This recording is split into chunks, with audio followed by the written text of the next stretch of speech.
अरे हम तो कहते हैं वहां पे कुछ तो हुआ नहीं हमारे साथ। Oh, we went there, nothing happened to us. होगा भी नहीं तुम्हारे साथ, Nothing will happen to you तो तुम्हारा उद्देश्य खराब है। because your motive is corrupt. मगर अगर पिता को जानने के लिए आओगे, But if you come to know the Father, मैं उस पिता का बेटा होकर कह रहा हूं, कोई अच्छी वस्तु की कमी घटी नहीं होगी कभी भी। as a son of that Father, I'm saying nothing किसी good. भी अच्छी वस्तु की कमी घटी नहीं होगी।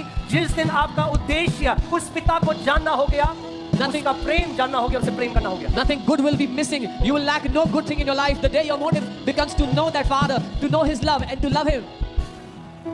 अरे वो कहता है पहले मेरे धार्मिकता की, मेरे राज्य की खोज करो तो ये सारी वस्तुएं तुम्हें अपने आप मिल जाएंगे। He says, seek His kingdom and His righteousness, and all these things will be given to you. अरे अगर ऐसा रिश्ता उससे बांध लिया तो ऐसे मीटिंग में visa visa visa visa visa visa visa visa करने की जरूरत नहीं होगी। अरे अपने कमरे में बोलोगे, पिता मेरा ना वीजा लगना था, बैम वीजा लग के आ जाएगा आपका।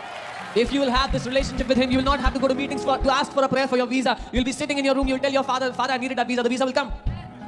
अरे बेटे और बेटियां उसके भिखारी थोड़ी ना हो। You are His sons and daughters. You're not beggars. अरे बेटे और बेटियां उस राजाओं के राजा के। You are the sons and daughters of the King of Kings. तुम्हें लगता है कोई राजा के बच्चे को भीख मांगनी पड़ती होगी अपने पिता से? अरे दे दे दे। अरे एक बार उसने बोला, राजा ने कहा डन हो गया इसके लिए। You think there's any king whose children have to beg? No. Anytime the children will say, the king will say, it's done. इसलिए परमेश्वर का वचन कहता है इब्रानी 4:12 में कि उसका वचन दो धारी तलवार से भी चुक है, हमारे हड्डी हड्डी गूथे गूथे के अंदर जाके हमारे उद्देश्यों को भांपता है। भैया जिस दिन उद्देश्य या वचन बदलने लग जाएगा, जीवन बदल जाएगा।